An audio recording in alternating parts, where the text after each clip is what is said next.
महाशिवरात्रि का आध्यात्मिक और वैज्ञानिक दोनों तरीके से महत्व है। शिवरात्रि का अर्थ है हर महीने का 14वां दिन, जो कि अमावस्या से एक दिन पहले आता है। एक वर्ष में 12 से 13 शिवरात्रियां होती हैं। इन सभी शिवरात्रियों में से वो शिवरात्रि जो फरवरी मार्च के माघ महीने में आती है, उसे महाशिवरात्रि कहते हैं। ग्रह के उत्तरी गोलार्ध में उस दिन इंसानी सिस्टम में ऊर्जा स्वाभाविक रूप से ऊपर की ओर बढ़ती है। हर एक जीव अपने भीतर ऊर्जा को ऊपर की ओर बढ़ते हुए महसूस करता है। इस ऊपर उठती हुई ऊर्जा का केवल वो ही प्राणी सही से उपयोग कर सकते हैं जिनकी रीढ़ की हड्डी सीधी है। मानव होने का हमारा सौभाग्य है कि केवल हम ही एक ऐसी प्रजाति हैं जिसकी रीढ़ विकसित होकर सीधी हो गई है।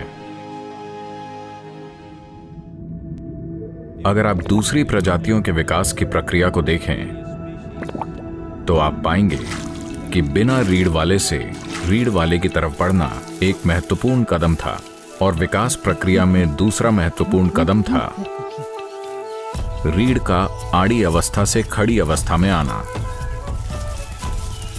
मस्तिष्क वास्तव में तभी विकसित हुआ जब रीढ़ सीधी हुई।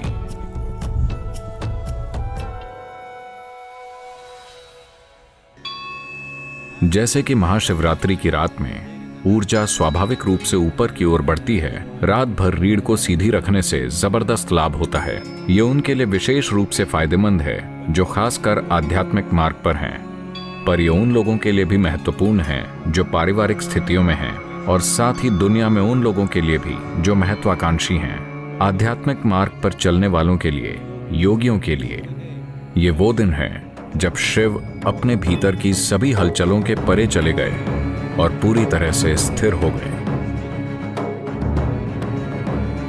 इसी दिन उनकी तीसरी आंख खुल गई और उनका बोध खिल उठा।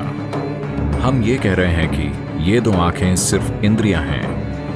ये आपको आपके आसपास के भौतिक पक्षों को ही दिखा सकती हैं, लेकिन अगर आप इन भौतिक पक्षों का आधार देखना चाहते हैं, अगर आप उन सूक्ष्म आयामों को देखना चाहते हैं जो प्रकृति की भौतिकता से परे है, अगर आप उसे जानना चाहते हैं, तो आपको बोध के एक अलग आयाम की जरूरत है। बोध का वो आयाम जो भौतिक से परे है, उसे तीसरी आंख कहते हैं। तो ये वो दिन है जो आपके तीसरी आंख खोलने या आपके भीतर बोध के गहरे आयाम को उजागर करने की यात्रा को सहज बनाता है।